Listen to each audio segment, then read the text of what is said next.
Alhamdulillahirrabbilalamin. Assalatu wassalamu ala rasulillah isma'in. Asyhadu an la ilaha illallah wa asyhadu anna muhammadar rasulullah. Alhamdulillah, jemaah sholat isya dan sholat tarawih yang mudah-mudahan dirahmati oleh Allah. Pada kesempatan ini saya diberikan waktu lagi oleh DKM Hidayah untuk mengisi kajian kultum, kuliah terserah antum katanya ya, kultum itu. Ya, sholawat dan salam kita padatkan pada junjungan kita Nabi besar Nabi Muhammad SAW. Semoga kita bisa mendapat syafaatnya di yaumil akhir nanti. Ya. Gimana nih kabarnya nih bapak-bapak? Masya Allah, ini kayaknya lihat saya kayaknya takut ditutup jual-jual apa ini.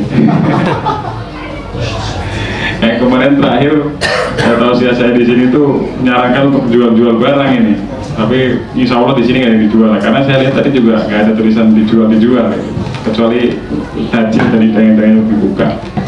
Baik, berapa lama ini Pak waktunya Pak?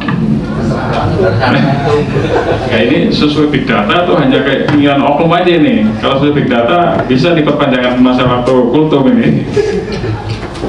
Ya, jadi malam ini saya ingin menyampaikan sebuah kajian terkait dengan masalah menjadi hamba yang berharga, memiliki harta dan bersyukur.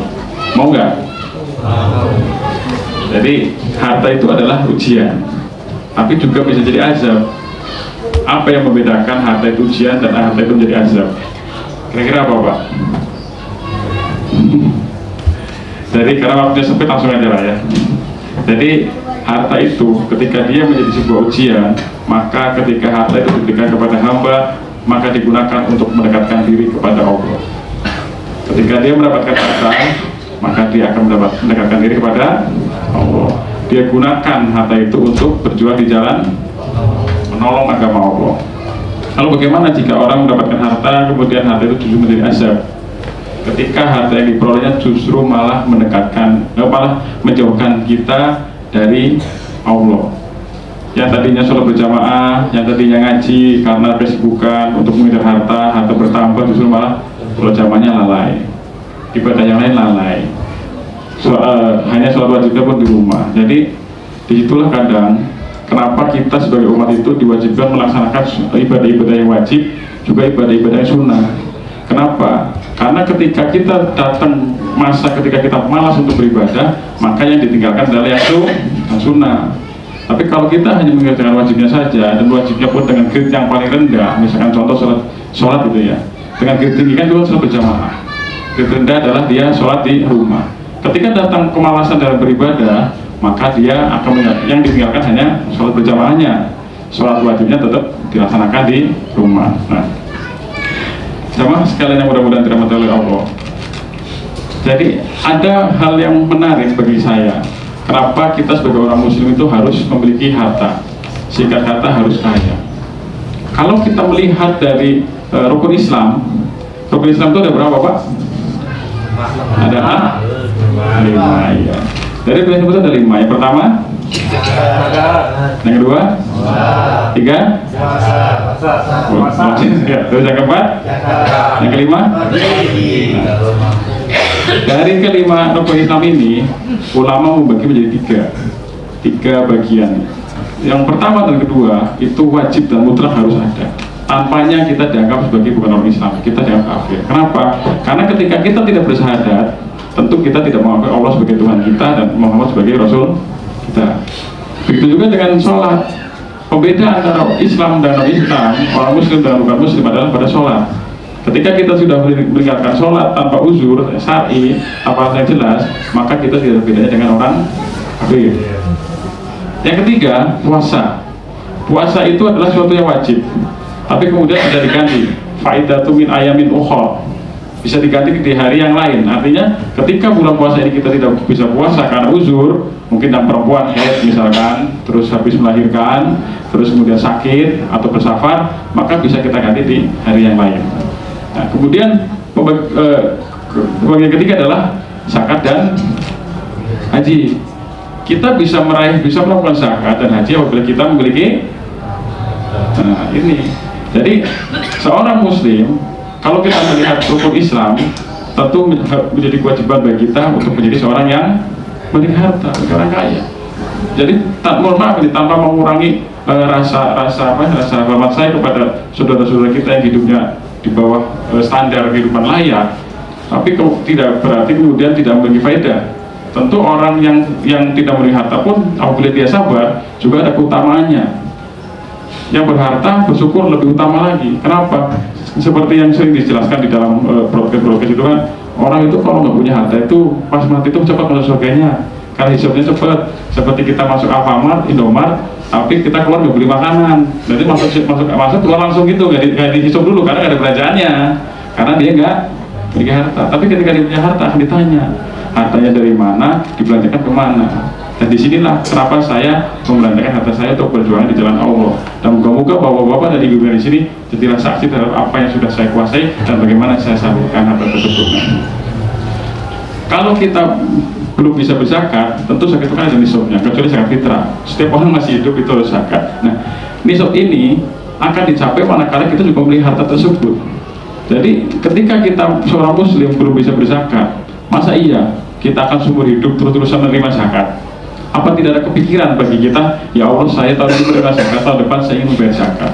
Kalau nggak bisa tahun depan, tahun depannya lagi. Kalau nggak bisa tahun depannya lagi. Yang penting jangan kau cabut nyawaku sebelum aku bisa berzakat. Nah, itu. Dan saya juga kadang berdoa, ya Allah janganlah kau cabut nyawaku sebelum aku bisa berzakat minimal 2,5 miliar. Berapa? Oh ada yang amin ya Pak.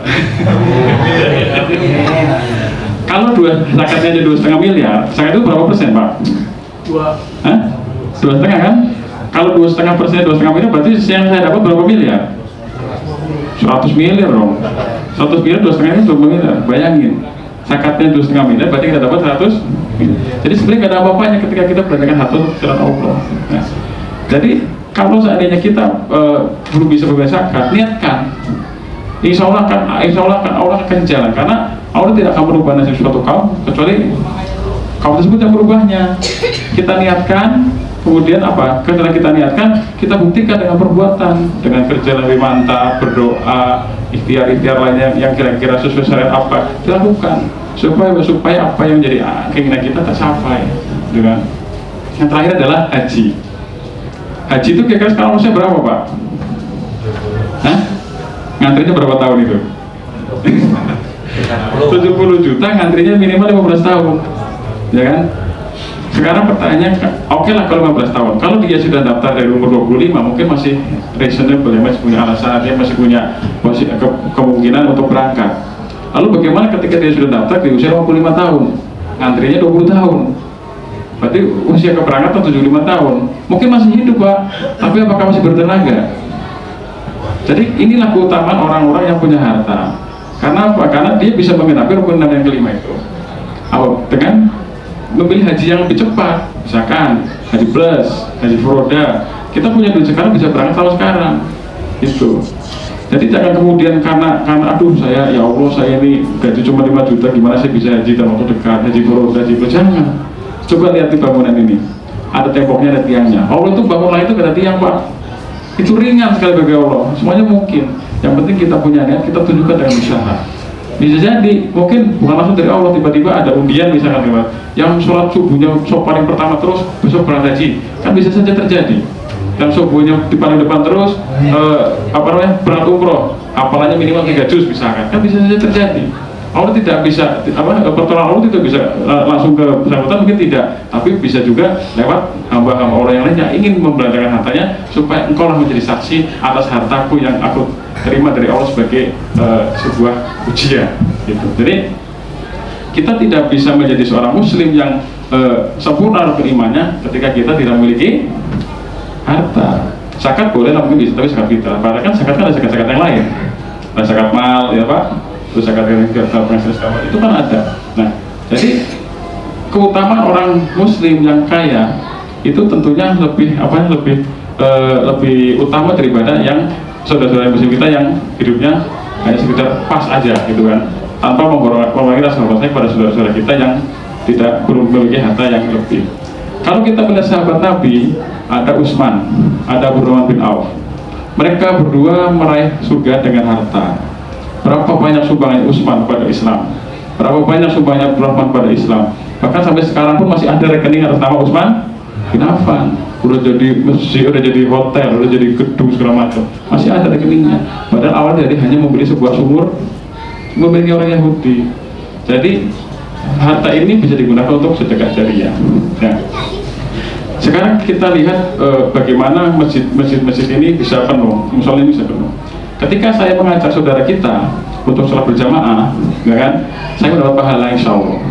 Teman saudara kita yang tadi jamaah, mudah berjamaah mendapat pahala. Katakanlah pahala saya 100, pahalanya yang sholat berjamaah saya 100, dan pahala pengajak itu 100 juga. Berarti saya mendapat pahala 200, ya kan? Nah, bagaimana? Saya nggak kebayang ketika orang yang membangun masjid, orang yang membangun musola, berapa banyak dia panen pahalanya, ya kan? Jadi bagaimana kita bisa membangun masjid? Bagaimana kita membuat infrastruktur yang mumpuni terhadap masjid, terhadap musola? Apabila kita tidak punya harta. Bahkan negara kita juga dikelola oleh siapa? Oleh Cina-Cina yang punya harta. Masa kita tuan rumah kalah? Ayo bangkit, jangan rebahan terus. Pengennya perubahan tapi tiap hari rebahan, kan begitu. Hanya stalking aja tuh, satu semangat, tapi orangnya sampai rebahan tiduran, meluk gulung lagi, guling lagi gitu. Nah, jadi bagaimana kita bisa menjadi kaya? Bagaimana kita bisa meraih harta? Insya Allah besok tanggal 2 pagi habis subuh akan saya ceritakan, akan saya kupas di Al-Muhajirin. Demikian dari saya. Apabila benar itu datang dari Allah, bila salah itu dari saya akhiri. Wabillahi taufiq wal hidayah. Wassalamualaikum warahmatullahi wabarakatuh.